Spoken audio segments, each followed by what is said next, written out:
Hello, on se retrouve pour une deuxième vidéo sur ma préparation pour le tournoi de Bornel, Ball of Sunday, qui a lieu ce samedi là, le 6 mai.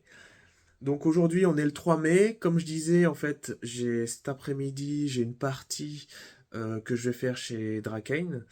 Drakane comme je vous expliquais donc qui lui fait le site Jarvis Protocol pour Marvel's Crisis Protocol. Je l'ai je l'ai connu via MyWebby App. Du coup, on a pris contact. Donc, j'ai été déjà allé chez lui faire une partie. Alors, son profil, c'est que d'habitude, enfin, il ne jouait qu'avec son fils. Et en fait, avec moi, c'était sa première vraie partie. Donc là, ça sera du coup la deuxième. Mais bon, j'ai plus, en fait, pas forcément visé la performance, mais être efficace niveau temps. Parce que les parties, il me semble qu'elles font 2 heures. 2 heures, ça va être assez compliqué pour moi, puisque d'habitude quand je joue c'est 3 4 heures. Là, on n'a que 2 heures pour jouer. Ce serait un peu dommage de perdre si je mène la partie. Enfin, si en point de vue attrition, je mène la partie, mais que j'ai pas le temps de revenir au score, c'est un peu compliqué. Donc, je vais essayer. Alors, je crois qu'on va même peut-être mettre une cloque cet après-midi. Enfin, en tout cas pour moi, pour essayer de me chronométrer. On verra. Là, je vais essayer de vous montrer, enfin pas essayer, hein, je vais carrément vous montrer mes mallettes de transport. D'habitude, j'aimante tout. Alors, quand je jouais à Battle, alors je regardais en haut parce que j'ai ma mallette de Battle où j'avais aimanté toutes mes figues avec une espèce de, je sais plus, des plaques souples aimantées. Vu qu'en fait j'avais des après des petites plaques régimentaires et puis ça permettait de coller et en fait je collais toute mon armée dans une boîte en métal. Pour mon armée 40K, là j'ai commandé les aimants sur Super Magnette. Super Magnette, donc des petits aimants néoprène. Non, mais néoprène, néoprène. Néodyne. Néodyne. Néoprène, ce sont pour les tapis. Donc du néodyne, des petits aimants très puissants que je colle sous le socle. Et en fait, j'ai acheté une grosse mallette, je vous montrerai ça dans une vidéo. Une grosse mallette avec des étagères aimantées. Et voilà, comme ça j'aimante tout. Les figurines, les tanks et compagnie, etc. Là, pour Marvel Crisis Protocol, je n'ai rien aimanté du tout. Pourquoi? Parce que sans vraiment réelle raison, c'est que déjà les socles sont creux, mais je sais pas quoi mettre exactement comme épaisseur. J'avais pas forcément les aimants tout de suite. J'en avais pas acheté. J'avais vu que la figurine de Storm, qui elle en fait c'est une figurine en lévitation qui tient juste sur un petit éclair et donc dès qu'on la bouge, j'avais peur que pendant le transport, que ça casse en fait parce que vraiment c'est vraiment très très fin. Du coup, je suis parti sur du stockage mousse. On verra ce que ça donne. Donc j'ai acheté en fait ça sur un site, la marque, je crois que c'est Felder, c'est ça? La marque Felder, qu'on peut voir là, hein. Felder, parce que j'ai vu que c'était prévu pour Crisis Protocol. Je vais vous montrer ça tout de suite. Du coup, voilà. Donc là, c'est ce que je vais ramener cet après-midi. Alors, je ramène un peu beaucoup de choses. Pourquoi? Parce que, en fait, Drake n'a pas forcément des décors peints. Donc, j'ai bah, quitte à faire, quitte à jouer, autant avoir les décors peints.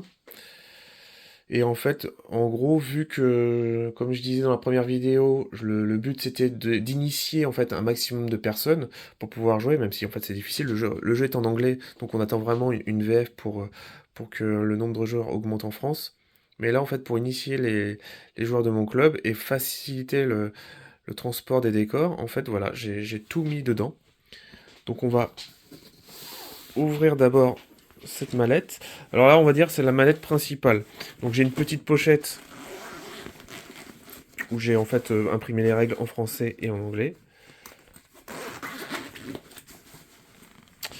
Ici, donc, vous voyez, c'est là que je mets les règles. Donc même les règles, je les ai peintes.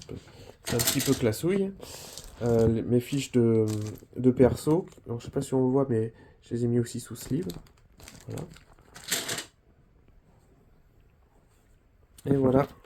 Alors, donc, je mets un peu plus de figurines parce que j'ai pas forcément tous les comportements. C'est le désavantage, en fait, de trimballer une mousse, trimballer avec une mallette de transport avec des mousses, c'est que on n'a pas forcément tous les compartiments qu'il faut. Donc je me trimballe avec une She-Hulk et la fameuse Storm.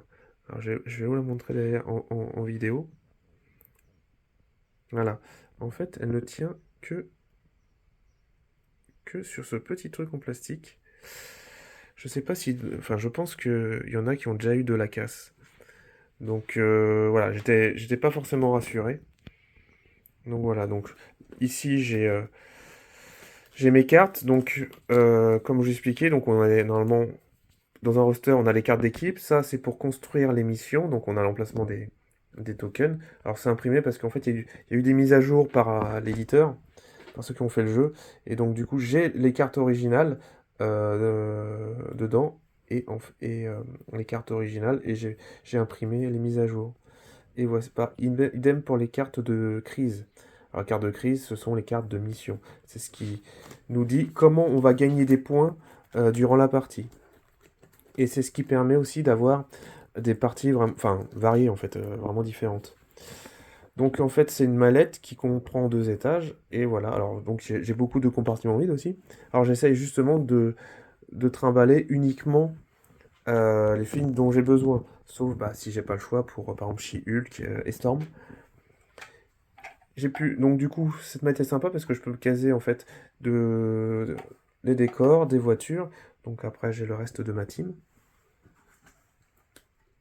Ça me sert du coup de transport et de rangement à la maison parce que j'ai pas forcément énormément de place. Et on va passer du coup à cette boîte. Alors, est-ce que je vais arriver à l'ouvrir d'une seule main? Non. Non. Du coup, je vous dis à tout de suite. Voilà, la boîte est ouverte. Donc du coup dedans ce que je mets le reste des fiches héros. Ça ce sont les fiches héros en fait bah, pour les figurines que je n'ai pas montées ni peintes. Et donc ça aussi pareil, c'est Felder qui fait ça. C'est en gros, dans la boîte de base, on n'a pas des racks de rangement. Et par contre Felder vend une mousse qui permet de ranger tout le corset. Donc pareil, idem, dedans je mets mes petits lampadaires. Alors, faut faire attention, c'est que j'ai racheté une deuxième boîte de décor de New York. C'est que normalement, on n'a que de feux rouges, que de voitures, que de poubelles, etc. Donc normalement, avec ces décors en mousse, il y a de quoi ranger bah, la boîte de base. Moi, j'en ai un peu plus, donc voilà, c'est pour ça. J'ai donc aussi d'autres petits lampadaires. J'ai encore un Daily Bugle. J'ai trois petits bâtiments en tout. J'ai 4 poubelles. Et voilà, c'est là donc je range. Je mets aussi quelques figurines qui ne rentraient plus. Mais je tourne. Normalement, ici, c'est le rack pour mettre les règles. Mais je n'utilise pas forcément pour ça. Et du coup, la dernière boîte. Alors, ça, normalement, c'est une boîte prévue pour AOS. Mais j'ai vu que les compartiments allaient bien. Et je suis obligé du coup de me trimballer cette dernière boîte. Pourquoi? Parce que j'ai trop de grosses figurines. C'est pour en transporter Rhino, en fait. C'est pour transporter Rhino, puisque les autres, j'en ai pas forcément besoin. D'ailleurs, je crois que je me suis un peu trompé. Je vais mettre quelques figurines dans l'autre boîte. J'ai une autre boîte là-haut. Je vais vous montrer. En fait, j'ai fait une étagère au-dessus. Donc là, j'ai mon sac où il y a tout 40K. Là, c'est une boîte où il y a encore du Marvel Crisis Protocol et c'est ce qui reste. Là, là vous avez un pack, une extension que j'ai pas peinte. Euh, et vous voyez le New York Terrain Pack qui est ici, New York Terrain Pack, que j'ai acheté pour avoir un peu plus de décor, pour faire une table. Voilà. On se retrouve donc cet après-midi où je filmerai, alors pas forcément ma partie, hein, je vais pas faire de rapport de bataille, je suis pas compétent pour ça. Et puis c'est pas le but, de cette chaîne. Juste faire des résumés des rounds, du roster qu'on aura pris et dérouler un petit peu enfin, le fil de la bataille, quoi. Voilà, donc à cet après-midi. Hello, du coup, nous revoilà donc chez Drakane. Voici une petite présentation donc de la table. Et du coup, des crises que nous avons tirés. Alors nous avons le dé de liqueur qui sont avec les seringues, vous connaissez. C'est-à-dire que si un personnage a 3 seringues, il est KO mais il gagne 6 points de victoire. Et nous avons le Riot Spark qui est pour le sécure. En gros, si on paye 1 de pouvoir, on pourra soigner un de nos personnages de 1. Je vais vous faire une petite présentation de mon roster que j'ai choisi. Alors du coup, je suis parti sur Mystique. Alors je sais que dans une précédente vidéo, j'ai dit qu'elle ne m'a pas convaincu. Mais en fait, là, ce que je vais essayer de faire, c'est qu'avec son pouvoir d'interaction sur les extracts, c'est de rusher avec Juggernaut. Puisque quand il avance, il gagne 2 pouvoirs. Donc j'aurai mon pouvoir de ma phase Power Phase. En avançant, j'ai 2 pouvoirs. Je pourrais prendre l'extract et après reculer en faisant Nothing Stop the Juggernaut et comme ça m'éloigner. Bon, bien sûr, je viens d'en parler, donc là maintenant Drakane il est au courant, donc il va pouvoir me contrer, mais c'était un peu le principe, j'essaie un peu cette compo pour le tournoi. Donc Mystique pour son pouvoir de leader, et en fait après j'essaie de caser Rhino parce que je suis amoureux de Rhino, et en fait grâce au fameux site Jarvis Protocol, en fait en 17 points avec Juggernaut et Rhino et Mystique en leader, ça me sortait juste 2 compos, 2 combinaisons possibles avec mon roster, donc c'est celle-là. En carte tactique d'équipe, alors j'ai pris forcément Resist Strawberry qui me permet de repiquer un extract, ce qui est génial. Pyrotechnique, idem avec Pyro, qui réduit la défense des adversaires et en utilisant cette carte-là, faire dropper les extracts. Et ça, c'est vraiment, vraiment sympa. Do You Know Who I Am avec Juggernaut pour pouvoir lancer un adversaire. Et la fameuse combo que j'adore, moi, c'est Patch Up et Brace for Impact. Voici maintenant la combo de Drakane que je lui laisse le loisir de présenter. Du coup, je tente une compo sans leader, donc du Midnight Sun sans leader, avec Iron Fist à droite, parce que quand il arrive à placer The Iron Fist, je suis content. Ghost Rider, parce qu'il faut que je m'entraîne à jouer son Wicked Judgment, donc qui permet de faire un dégât pour chaque critique qui est dans l'attaque roll de l'adversaire, si l'attaque s'est passée sur un autre personnage à moins de 3 de distance. Luke Cage, parce que c'est un Midnight Suns que j'apprécie. Parfois je suis sur la Rule of Cool. Black Cat, parce qu'elle passe dans mon roster également. J'aime bien les Kappa Steels. Ouais, elle est pas mal, je crois que dans la dernière partie, elle peut pas, il y a pas un truc où elle peut piquer les objets, je sais plus. Elle peut Master Cat Burglar, qui lui permet pour 3 de pouvoir, si elle est assez proche de l'adversaire, de lui piquer son token. Ça c'est pas mal, mais c'est une chips, je crois. Ouais. Et enfin Moon Knight pour finir, qui sur notre dernière partie a quand même assez cogné, même s'il s'est fait démonter à la fin. Steels également, Wallcrawler qui peut être assez utile, parce qu'on a quelques bâtiments pas très loin de ma zone de déploiement. Ça veut dire que je vais pouvoir aller me planquer un peu. Surtout pour cet objectif-là, en fait, qui est en hauteur. Et donc là, il sera assez pratique. Voilà, bon, on va commencer. Et puis je ferai un petit résumé du premier round. Alors, fin du round 1. Alors, il s'est un peu se passer de quoi qu'est-ce que j'ai dit. C'est-à-dire que Juggernaut, je confonds, Juggernaut a rushé au milieu pour récupérer la seringue. Rhino aussi a pu rusher, mais en fait, il peut pas contrôler ce point-là puisqu'il a mis 2 personnages. En contrepartie, je contrôle. Alors, je les ai un petit peu envoyés au charbon parce que Toad est fragile, c'est un peu une chips. Et Pyro, il est un peu plus à distance. Et ils vont se faire un peu tataner par Moon Knight et Ghost Rider. On espère que papa Juggernaut va venir à défendre, en fait, en renfort. Et nous avons Iron Fist. Alors, c'est un peu dommage. Juste un petit commentaire. Je crois que c'est Ah non, menace 3. Non, pardon, je croyais que c'était un menace 5. Non, ok, non, c'est ok. C'est ok. Et voici. Et pour le score, nous scorons. Ah, on n'a pas mis les petits pions. Mais moi, je score, du coup, je score 4, c'est ça 1, 2, 3, 4. J'ai 2 sécures et 2 seringues. Tandis que Drakane, tu scores 3. Tu as 2 sécures Une seringue. et une seringue. Allez. Heureusement que je t'ai Days Toad, sinon comme ça je reprends la priorité en plus. Ouais. Bah non, c'est à moi de jouer, c'est à moi de jouer. C'est à moi de jouer. Du coup, fin du round 2. Alors, ce qui s'est passé, c'est qu'ici, Rhino s'est bien occupé de Black Cat. En gros, il l'a tapé 2 fois, il lui a balancé le décor qui n'est plus. J'ai ramené Mystique pour pouvoir contrôler, et Mystique qui a aussi Dazed Luke Cage. Assez efficace. Ici, il y a Pyro qui s'en est pris plein la tronche, mais il résiste, et donc il garde l'objectif, mais le pauvre Toad s'est fait one-shot. Avec Juggernaut, j'ai fini Ghost Rider, qui était bien entamé par Pyro. Et en fait, là, le move que j'ai pas vu, qui est bien joué, en fait, avant de partir, de laisser partir Juggernaut, avec le pouvoir de mystique, je pouvais le contrôler. Mais en fait, depuis ici, Iron Fist est sauté et m'a piqué l'objectif. Donc, bien joué de sa part. Donc, d'un point de vue point de victoire, on en est où? Donc, moi, j'ai 2 seringues et j'ai un point de... Juste un point de sécu, en fait. C'est un peu... Donc, je gagne que 3. Je monte à 7. Et toi, tu as Une seringue, un sécure. un sécure. Donc tu gagnes 2 points. Bon, je fais encore l'écart. On verra ce que ça va donner pour le round 3. Fin du round 3.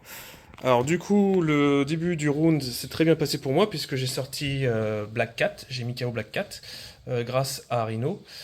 Mais ensuite, tout s'est moins bien passé puisque Iron Fist a activé directement Juggernaut avec un super pouvoir, du coup j'ai pas pu le jouer. Toad il a été dazed d'un coup par Moon Knight. Pyro pareil a été dazed avant que je puisse le jouer. Du coup j'ai pu jouer que Rhino et Mystique, donc un tour un peu à vide. Du coup d'un point de vue des points, moi je gagne 2 points uniquement. Je gagne 2 points uniquement, puisque j'ai que 2 seringues. 1, 2. Et toi, tu gagnes... tu as une seringue... 3 consoles. Et 3 consoles. Donc tu gagnes 4. Je recreuse les 2, 3, 4. On redevient à égalité. Nous verrons bien si j'ai réussi à me rattraper au round 4. Alors, fin du round 4. Alors, il m'a dazed Rhino. Rhino. Juggernaut s'est vengé en ayant dazed Iron Fist. Et Pyro a dazed Moonlight et a pu récupérer l'objectif. Est-ce que tu m'avais sorti un autre perso? Je ne crois pas. Mystique a été dazed. Donc en gros, là je suis en train de perdre ce côté. Je crois que ce tour-ci, tu scores plus que moi. Alors du coup, moi je score combien? J'ai 2 seringues et 2 points. Ah, j'ai quand même 4. J'ai quand même 4. Hop, c'est mal cadré. 1, 2, 3, 4. Tandis que toi, tu scores 2 points. 2 points. Et une seringue, 3 points. 3 points. C'est très serré. Et nous verrons ce que donne le round 5. Et donc, fin du round 5. Et là, c'est la catastrophe. C'est la catastrophe. En gros, j'ai pu faire un move avec Rhino. Il est venu ici pour essayer de piquer le dernier jeton à Iron Fist en le frôlant. Le souci, c'est que Pyro a été... alors, il a fait 2 jets catastrophiques, pourtant à 7D. Et du coup, il s'est fait one-shot par Moon Knight et a fait drop 1. Il a perdu le secure et son extract. Il a remis un Iron Fist sur Juggernaut pour l'activer dès le début. Exactement. Du coup, l'Iron Fist fait très mal. 2 fois, il a désactivé mon Juggernaut qui n'a rien pu faire. Et après, il a été dazed par Iron Fist, il me semble. Oui. Il s'est pris 2 gros punch. Du coup, il a ramené un bon move pour ramener Ghost Rider pour me piquer le point. Et du coup, je ne marque que 2 points. Je ne suis qu'à 15, tandis que lui marque. Donc 1, 2... 3 et 4. Oui. 3 et 4. Et donc me passe au dernier moment juste devant. Et du coup, c'est la victoire de Drakane. Regardez comment il est beau. Du coup, petit débrief en solo. Donc, en gros, la partie J'ai vraiment bien commencé. Je gérais bien le côté où il y avait Erino, puisqu'en fait, dès le début, j'ai pu récupérer 2 extracts avec Juggernaut et Rhino. Après, j'ai trop éparpillé mes héros. J'ai mis sur le flanc gauche de Chips, Pyro et Toad. Toad, j'arrive pas vraiment à le jouer en fait, à part en rushant un extract et après à me carapater. Euh, je, je- Là-dessus, j'ai mal géré, j'aurais dû me concentrer. J'avais deux extracts, donc Rhino et Juggernaut. J'aurais dû garder ça, garder ça, et après juste me concentrer sur 2 sécures. Et puis en fait, voilà, j'avais la majorité. Je gagnais un point de victoire de plus que lui par tour. Et voilà, là-dessus, j'ai mal géré. J'ai voulu trop gros. Je pensais vraiment trop confiant. Trop confiant. Et du coup, lui, il avait plus des persos qui s'en sortaient vraiment en solo, en 1 contre 1. Donc voilà.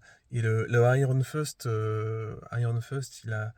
Enfin, c'est terrible de pouvoir en fait désactiver sans condition en fait, sans condition de jet de dés, de pouvoir enfin, activer directement mon Juggernaut, ça me l'a complètement paralysé. Juggernaut, il a pas fait grand chose de la partie.